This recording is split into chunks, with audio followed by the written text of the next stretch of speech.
and welcome to This is USG, a video podcast by the universities at Shady Grove. 9 universities, 1 campus, great results. I'm M Khademian, Executive Director of USG. Tonight, we're focusing on the founding of the universities at Shady Grove, a look back.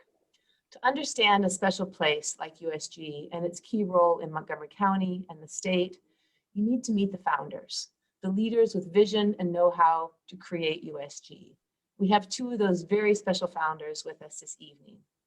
PJ Hogan is a principal with Cornerstone Government Affairs, former Maryland State Senator, and a longtime member of the USG Board of Advisors. PJ, welcome. Thank you. Thank you. Dr. Charlene Nunley is a former president of Montgomery College, a professor with Global Campus, and a former member of the USG Board of Advisors. Charlene, welcome. Thank you. Thank you both for joining me tonight. It's great to have you. I'm wondering if you could both do a little bit more kind of self-introduction, and maybe in the context of kind of what you were doing at the time Shady Grove was created, or how your experience, your professional experience relates to Shady Grove. Charlene, you want to start? Certainly, thank you. I was just named the president of Montgomery College. At the time we started thinking about the universities at Shady Grove. I was inaugurated shortly after that. I realized I was very concerned at that time about the fact that our students who wanted bachelor's degrees were not necessarily transferring to get those degrees. And I think there were a variety of reasons, but mainly because a lot of them could not manage the trip around the Beltway or up to Towson University or wherever. And so they were struggling to have an opportunity to finish the bachelor's degrees that they so much wanted and desired. So I was troubled about that at the time, and that was one of the factors that led me to be involved with the creation of the universities at Shady Grove. That's great. That's great. PJ, what about you? What was happening in your life at the time that you were working on Shady Grove? Well, I got elected to the Maryland State Senate in 1994. I represented the top half of Montgomery County from Gaithersburg north. And I don't come out of academia, so I'm not the academic that Dr. Nunley is. So I get to Annapolis, and I served on the Senate Budget and Tax Committee, and I'm learning about all the different higher ed entities within the state. The community colleges, the University System of Maryland schools, Morgan, St. Mary's, the privates. And I quickly realized that I represent a county that has the highest percentage of high school graduates going on to college. But we don't have a 4-year university in Montgomery County. We had at that time, and still have, one of the best community colleges in the world. But as Charlene just said, there was no place for them to go to get a bachelor's degree or above. And I'm looking around the state, and I look at Baltimore City, no disrespect, but they've got, 5 or 6 universities, right in Baltimore City. And I understand the history, and that's where the population center was. So I said, it doesn't make any sense for Montgomery County residents not to have an opportunity to pursue a 4-year degree right in their own county. So honestly, I thought, well, I wanted to move the University of Maryland University College from Prince George's County over to Montgomery County at the Shady Grove campus, because at the time, UMUC, now called UMGC, they were offering nighttime classes, like adult ed nighttime classes at the one building there. And I tried that first, and I was quickly rebuffed by Senate President Mike Miller and some others that you're not taking anything out of Prince George's County over my dead body. So I said, well, there's a University of Maryland, Baltimore County. Why couldn't we have a University of Maryland, Montgomery County? The problem is that takes decades and decades to establish a university. And we already had this outstanding community college. So we already had the first 2 years covered. And then we came up with this idea of why not take programs that are already well established, in demand, and offer them in Montgomery County. That was the thinking. It's great. And I want to build on that story because this is such a unique model. I mean, you can look all across the United States. You don't see a model like this. And it's a complicated one, but it's working. And Charlene, I wonder if you could reflect a little bit more on that. Why a model like this? PJ's given us some of that history and some of that thinking from where you were sitting and your vision. Why a model like USG? One of the University System Regents, Earl Palmer Brown, came to me when I was first nominated and became president. And he said to me, we need to make Montgomery College a 4-year university. We don't have any 4-year university in Montgomery County. My response to him was, I don't support that. This community's never needed a community college more. It's changing daily with a more diverse population, more people with economic challenges. Yes, it's a very wealthy county, but there are people who are very much in need in this county, and that need is going to grow. But I said, Earl, I have an idea. I go to meetings and conferences up at the universities at Shady Grove all the time. When the universities at Shady Grove was created, we actually executed a letter with the chancellor at the University System of Maryland that said they would never bring lower division classes there. I said, I go up there during the day and you could roll a bowling ball down the hall and you wouldn't hit a soul. There is a real opportunity for us to turn that into a thriving daytime upper division college for Montgomery County. And I said, I think what we could do is bring the best programs from the university system there based on what the transfer needs are of our students at Montgomery College. And we could create this unique possibility that would help Montgomery College students so much to achieve their goals. So Earl said, that's really a great idea. Let me try to see if I can launch that. And he said to me, let's go talk to Freeman Hrabowski. So we went to talk to Freeman and asked him, would you be willing to bring your upper division bioscience program, because we have a great biotech program, you have a great bioscience program, to the University of Maryland, Shady Grove? And Freeman reflected on it a little bit and said, okay, yeah, I'd be willing to do that. So having Freeman in our corner was a big step in the first direction. But there were really a lot of people who contributed to what we were able to do. At the time, Cliff Kendall, I believe, was the head of the Board of Regents, and he was a Montgomery Countyan, and he had a lot of respect for Montgomery College because we had delivered programs to his students. So he was able to come aboard, and then we created this amazing advisory committee that included people like Senator Hogan and Delegate Nancy Kopp, the county executive of Montgomery County, Doug Duncan, county council member Mike Subin. We had people from the University System of Maryland, Javier Mayeras, we had Joe Vivona, and we had business leaders. We created this amazing advisory committee that was very committed to having the universities at Shady Grove created and be a success. And Chancellor Langenberg was with us, but something else occurred along the line that I think really, really helped to make this a reality. And that was that Brick Kerwin became the chancellor of the University System of Maryland. And he was a wonderful supporter and advocate of the community colleges and very much into improving transfer processes. So a whole lot of things came together. I announced at my inauguration very bravely that I was going to work to create an upper division campus at the universities at Shady Grove, and not realizing how complicated a university system really is. but I thought we could get it done.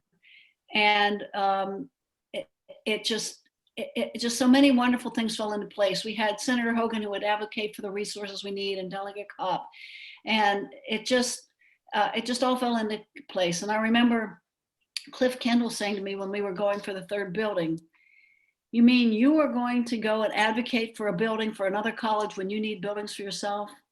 And I said, "This is about my students.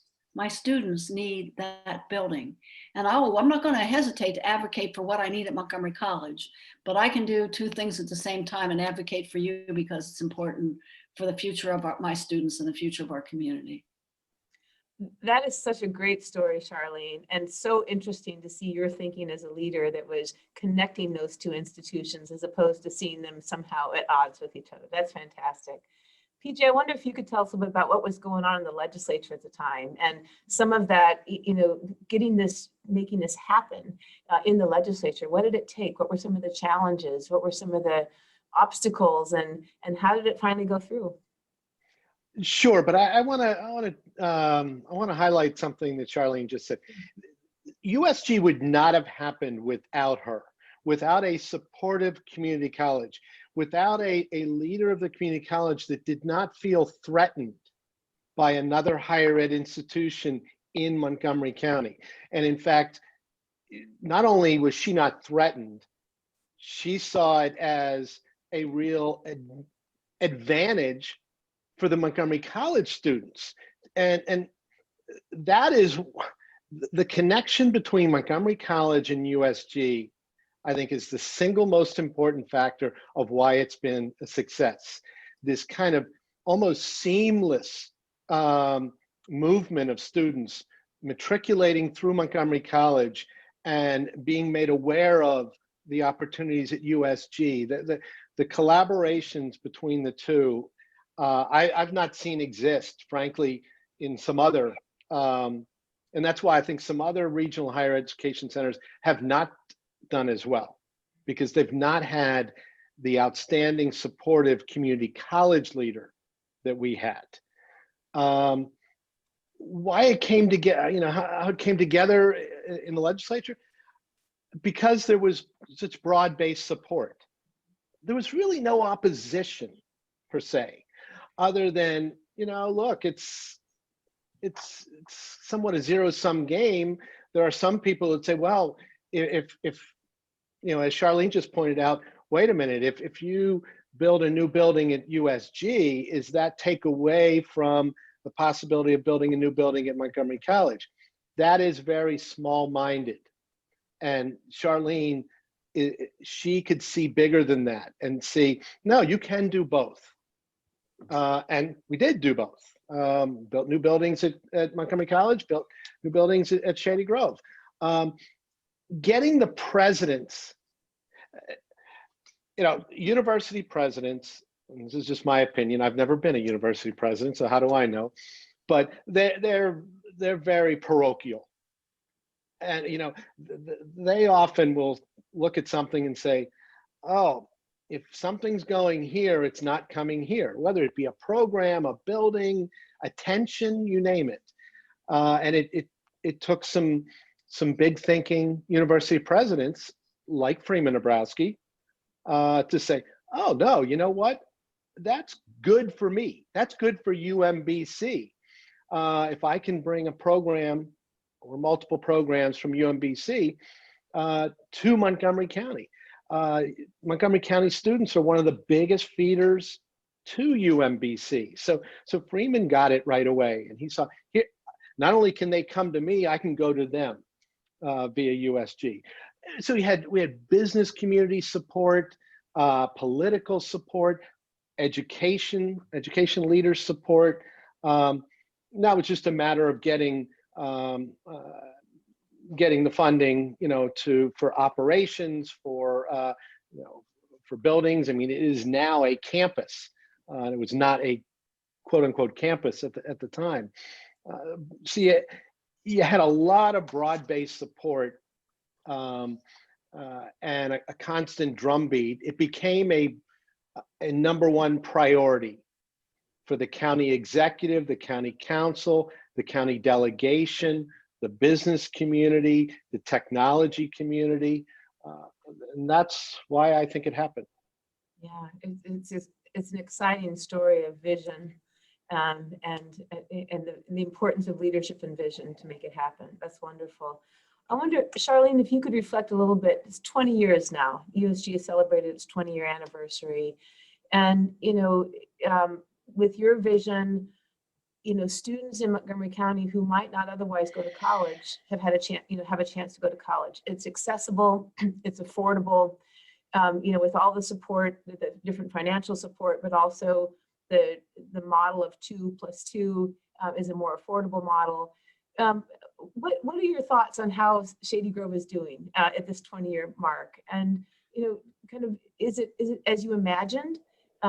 Do you think that, where do you see it going? But especially right now, in terms of what your vision was, what you envisioned Shady Grove to be, especially for students who are at Montgomery College looking for that additional opportunity. How do you think Shady Grove is doing at 20 years? What are your thoughts? I think it's been phenomenal in terms of the number of degrees that have been awarded to students who probably might not have been able to get a degree. I think it's been amazing in terms of the people at Shady Grove, the staff there were so intense on working with Montgomery College. They were practically on our campus every day, talking to students about the various options of transfer programs. We did research together to figure out which programs were the highest demand for Montgomery College students so we could work to bring them there. I had an opportunity because my husband wound up having an unexpected knee surgery while we were vacationing in Delaware and wound up in Potomac, Maryland, and then Gaithersburg. I had an opportunity to walk around the campus last summer. And as I walked around the campus, I was so thrilled. I was so thrilled to see the development there, the parking garage, which we had tried to get created, the additional buildings. I was like, oh my goodness, I just can't believe what I'm seeing here. It's just so amazing and so exciting. So for me, it's done extremely well. I will say that with the funding situations that universities are likely to be facing, given what the coronavirus has created, I think the Shady Grove campus is going to have to be very strong in advocating for the fact that those colleges need to keep their presence as they deal with funding difficulties, that they need to realize that the opportunities they have for more students enrollment to be available is there if they stay at the Shady Grove campus and continue to expand and offer their opportunities there. I worry very much about the fiscal opportunities that are facing colleges across the country. I now am the coordinator of the mentoring program for the Aspen Fellows Program for Community College Leadership to try to create new quality community college presidents. And as I work with those people from across the country, I see the challenges that they're facing with COVID and the challenges that they're facing with their funding. So I think, Anne, you are going to have to be a really strong advocate for this campus and need the support of wonderful other advocates like Senator Hogan. I mean, to me, there were no senators like Senator Hogan. I mean, he just was absolutely amazing in his support for Montgomery College and his support for the universities at Shady Grove. So I don't know what kind of legislative support there is right now, but it really needs to be strongly advocated for and carried forward, because this campus is absolutely essential to the future of Montgomery County and to the future of the state of Maryland. I really appreciate that, Charlene. It's such good insight and really good reminder to me about what needs to be done. PJ, you've been working on Shady Grove. You've been working on universities at Shady Grove as a board member. Initially as a senator, as a board member, so deeply engaged. What are your reflections on how Shady Grove is doing 20 years out? What stands out for you in this past 20 years in terms of the original goals and vision? I think by and large it has met the original goals and vision. I'm on one hand, I couldn't be more proud of what has happened at Shady Grove, but I do think there's room for more. I would like to see more technology and research opportunities at Shady Grove, more post baccalaureate opportunities. Those often are the ones that are also hard for people who are working and want to get a postgraduate degree, and need to go to school and live where they work. And I think there are more opportunities. And to Charlene's point, I think it is critical that we not allow institutions to kind of retrench given the fiscal situation and say, oh, okay, I'm not going to spend money on Shady Grove. I'm going to keep it on my home campus. I think, again, back to what I said, I think that's small thinking, because there is so much demand right in Montgomery County.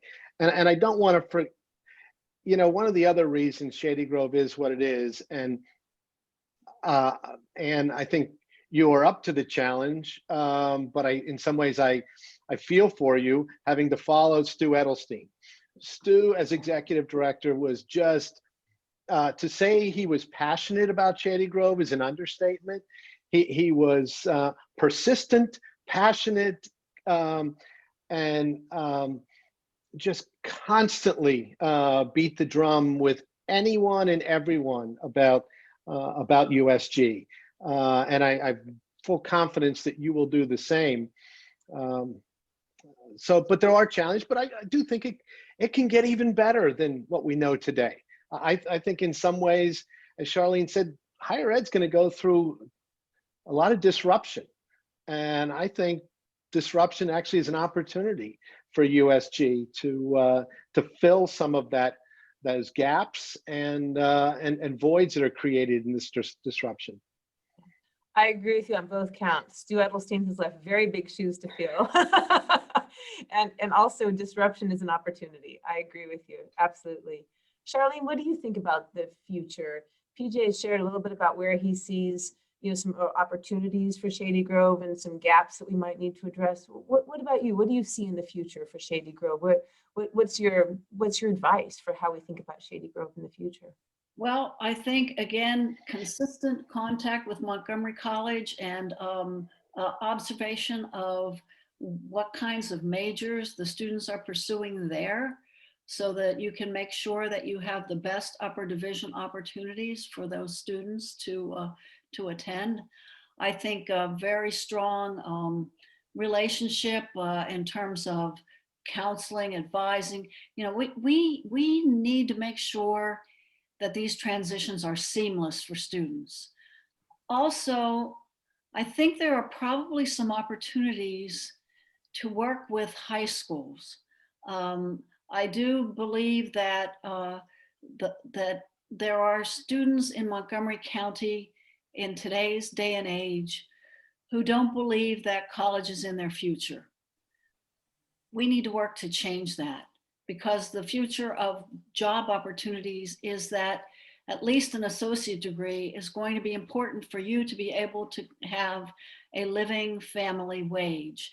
So I would also like to see Montgomery College and Shady Grove working together with the high schools, particularly for students that come from more economic disadvantaged backgrounds, from second language backgrounds, to try to help them to better understand the opportunities that are available, the affordability that can be achieved by having 2 years at Montgomery College and 2 years at Shady Grove.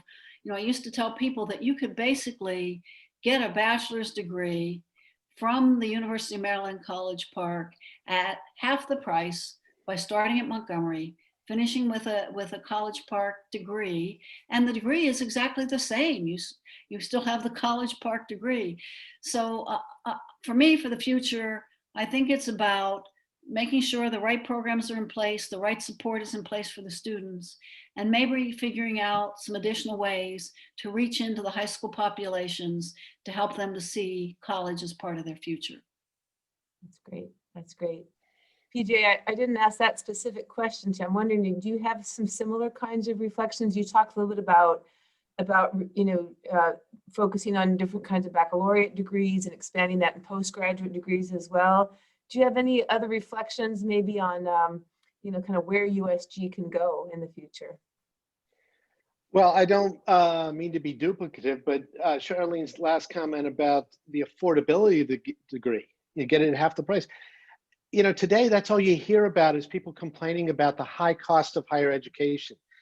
Yes, cost of higher education has gone up, but if you do it smartly, it is affordable, and there is no more affordable, high quality way to do it than go to Montgomery College, get your associate's degree, transfer to USG, get your bachelor's degree.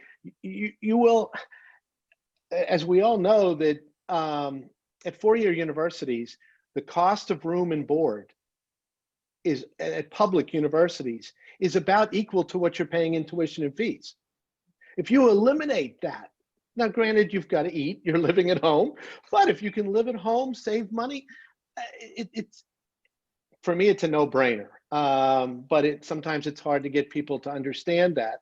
But I think that as higher education is looked at and say, well, is it really worth it? Yes, it's worth it. Absolutely.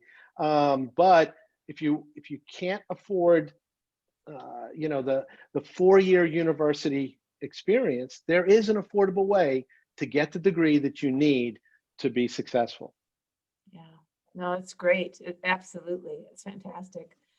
So I'm wondering, we're going to close out here, the last comments. I'm wondering, Charlene and PJ, if you could, do you have any personal reflection? Is there something that stands out for you in this journey of building USG, either at the founding time or into the present? Charlene, you reflected a little bit about walking around the campus last year and kind of reflecting on things. Do you have anything that you want to share, just a personal reflection that represents some of your vision, but also just something that's really touched you about USG? That would be great if we could close out that way. My two greatest prides at Montgomery College were the creation of USG and the expansion and development of the Tacoma Park campus. Those two things were highlights of my presidency. I just am so pleased with this amazingly creative model. We did something that was very unique in the country when we created the universities at Shady Grove. And so for me, in reflection, I just have such great pride and such remembrance of so many wonderful people that were involved, like Earl Palmer Brown and Cliff and Camille Kendall, and Senator Hogan and Delegate Kopp, and the so many people that really came together, cared about our community, and said, we can get this done.